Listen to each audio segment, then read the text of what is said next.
वज़ीर दिफा ख्वाजा आसिफ ने कहा है कि जब तक खिलाफ वर्जी नहीं होती अफगान तालिबान के साथ जंगबंदी का मुआहदा मौजूद रहेगा। हमने अफगानिस्तान को बताया कि सब कुछ सिर्फ एक शक पर मुनहसर है।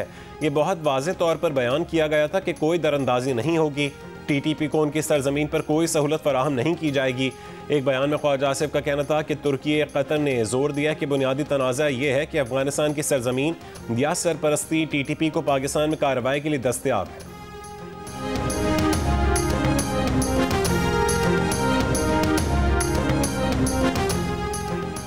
तुर्कम तिजारती गुजरगाह दो तरफा तिजारत के लिए खोलने की तैयारियां मुकम्मल कर ली गईं। कस्टम अमले ने गुज़िश्ता रोज़ तुर्कम टर्मिनल में तैनात करने के बाद कार्गो गाड़ियों की क्लियरेंस के लिए स्कैनर भी नस्ब कर दिया।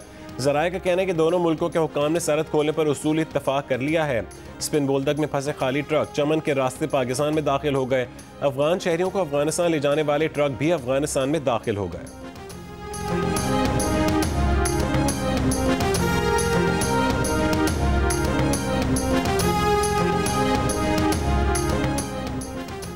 पंजाब से गैर कानूनी मुकीम गैर मुल्की बाशिंदों के इनखला का तीसरा मरहला जारी। पुलिस तर्जुमान के मुताबिक 21,900 से ज़ायद अफगानों समेत गैर कानूनी मुकीम गैर मुल्कियों को डिपोर्ट किया जा चुका। 423 गैर कानूनी मुकीम अफराद होल्डिंग पॉइंट्स पर मौजूद हैं। डिपोर्ट होने वालों में गैर कानूनी मुकीम 5041 गैर मुल्की शामिल हैं। IG पंजाब का कहना है कि बैनुल अक़वामी क़वानीन के तहत गैर कानूनी मुकीम बाशिंदों के इनखला की पॉलिसी पर अमल पैरा हैं। CCPO लाहौर की ज़ेर सदारत लॉ एंड ऑर्डर और सिक्योरिटी उमूर पर इजलास। CCPO बिलाल सिद्दीक कीमियानी ने कहा है कि गैर कानूनी अफगान बाशिंदों की जल्द वतन वापसी यकीनी बनाएंगे।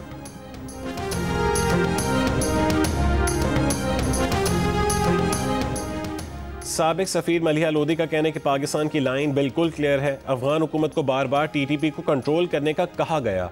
अफगान तालिबान हुकूमत ने अमली तौर पर कुछ नहीं किया।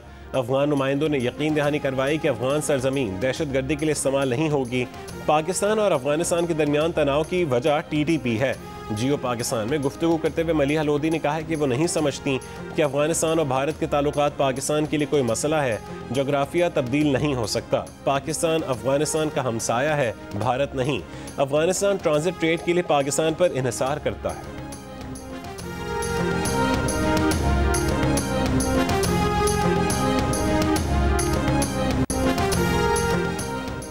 रवा माली साल की पहली सहमाही में तनख्वाहदारों ने ताजरों, थोक फरोशों और बरामद कुनंदगान के मजमूई टैक्स से दोगुना टैक्स जमा करवाया। मुल्क के टैक्स निज़ाम पर सवाल उठ गए। जंग द न्यूज़ में शाया रिपोर्ट के मुताबिक तनख्वाहदारों ने रवा माली साल में जुलाई से सितंबर में कौमी ख़जाने में 130 अरब रुपये टैक्स जमा करवाया, जबकि इसी मुद्दत में बरामद कुनंदगान से 45 अरब, थोक फरोशों से 14 अरब 60 करोड़ और होल सेलर से 11.5 अरब रुपये हासिल किए गए। इस तरह कौमी ख़जाने में तनख्वाहदारों की जानिब से डाला गया हिस्सा बरामद कुनंदगान के मुकाबले में 3 गुना और रिटेल और होल सेल सेक्टर के मुकाबले में 5 गुना ज़्यादा है। तनख्वाहदार तबके ने पिछले साल 545 अरब टैक्स दिया था, जबकि रवां बरस हदफ 600 अरब रुपये है। वज़ीर आज़म हाउस ने सोने की दरामद और बरामद की बहाली की मंजूरी दे दी। वज़ारत तिजारत ने सोने की दरामद और बरामद से मुतालिक SRO 760 बहाल करने की समरी इक़्तिसादी राबता कमेटी को भेज दी। जंग द न्यूज़ में शाया रिपोर्ट के मुताबिक हुकूमत ने रवां बरस मई में कीमती धातों और जवाहरात की स्मगलिंग और गलत इस्तेमाल के खदशे के पेश नज़र SRO 760 मुअत्तल कर दिया था, जिसकी वजह से बरामद में तात्तुल पैदा हो गया था।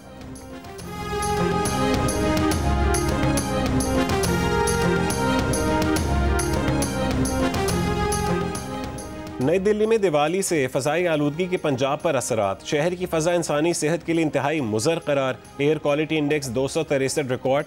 लाहौर में धुंध और स्मॉग बढ़ेगी। आज की फोरकास्ट में लाहौर की फ़ज़ाई आलूदगी औसतन 210 से 240 रहेगी। धर्मशाला से 5 किलोमीटर फ़ी घंटा की रफ्तार से हवाएं गुजरांवाला से लाहौर और फैसलाबाद की तरफ आएंगी। पंजाब भर में तमाम मुतालिका इदारे मुतहरिक, अवाम को मास्क का इस्तेमाल करने और एहतियाती तदाबीर पर अमल करने की हिदायत।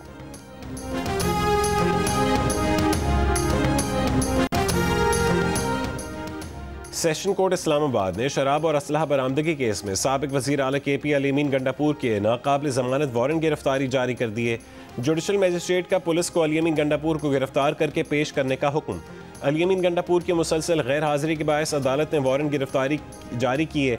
आइंदा समाअत 28 अक्टूबर को होगी। अली-अमीन गंडापुर के खिलाफ थाना बाराकहू में मुकदमा दर्ज है।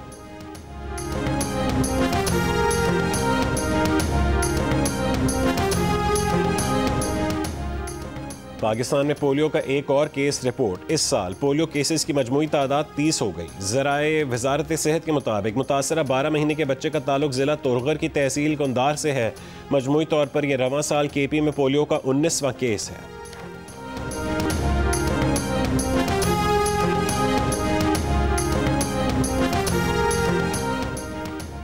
मुल्क भर में ईंधन के बहरान का खदशा पैदा हो गया। सिंध हुकूमत की तरफ से इंफ्रास्ट्रक्चर डेवलपमेंट सेस के तहत 100% बैंक गारंटी की शर्त बहाल करने की वजह से पेट्रोलियम मसनूआत तरसील करने वाले टैंकर्स बंदरगाह पर फंस गए। जंग द न्यूज़ में शाया होने वाली रिपोर्ट के मुताबिक तेल की सनत से वाबस्ता अफराद का कहना है कि अगर फौरी इकदाम न किया गया तो चंद दिनों में ईंधन की फराहमी का निज़ाम दरहम बरहम हो सकता है। ऑयल कंपनीज एडवाइजरी काउंसिल का कहना है कि अगर कार्गो फौरी क्लियर ना हुए तो निज़ाम की बहाली में 2 हफ्ते से ज़्यादा लग सकते हैं। इस सूरत हाल पर वजारत पेट्रोलियम ने पीर के रोज़ 24 घंटे काम करने वाला POL मॉनिटरिंग सेल कायम कर दिया है जो सप्लाई की निगरानी करेगा।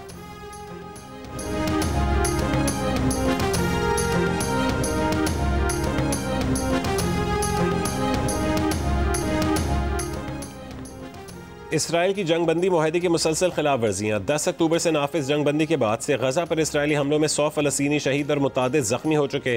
अरब मीडिया के मुताबिक गजा सिटी में इसराइली फ़ौज ने फायरिंग करके 4 फ़लस्तीनियों को शहीद कर दिया। जनूबी गजा में हमास ने जंगबंदी मुआहदे के तहत एक और इसराइली यरगमाली की लाश इसराइल के हवाले कर दी।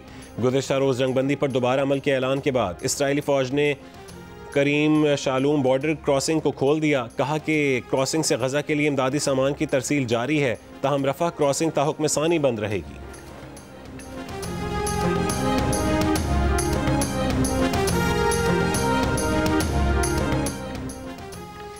अमरीकी सदर डोनाल्ड ट्रंप का कहना है कि हमास को इसराइल के साथ गजा जंगबंदी के मुआहदे का एहतराम करने का मौका देंगे, लेकिन अगर वो ऐसा करने में नाकाम रही तो हमास को ख़त्म कर दिया जाएगा। उन्होंने कहा है कि अगले साल के शुरू में चीन का दौरा करेंगे। तवक्को है कि इस महीने के आखिर में सदर शी जिनपिंग के साथ जनूबी कोरिया में तिजारती मुआहदा तय पा जाएगा। उनकी तरजीह चीन के साथ मुनसिफाना तिजारती मुआहदे तक पहुँचना है। वो चीन के साथ अच्छा रहना चाहते हैं। उन्हें चीनी सदर के साथ अपने ताल्लुकात बहुत पसंद हैं।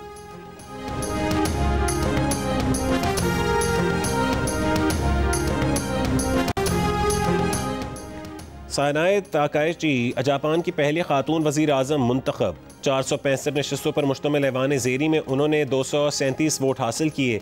वो आज शाम जापान की 104वीं वज़ीर आज़म के तौर पर हलफ उठाएंगी। और पाकिस्तान और जनूबी अफ्रीका के दरमियान दूसरे टेस्ट के दूसरे दिन खेल का आगाज़। अब से कुछ देर पहले तक पाकिस्तान की 6 विकेटों के नुकसान पर 317 रन।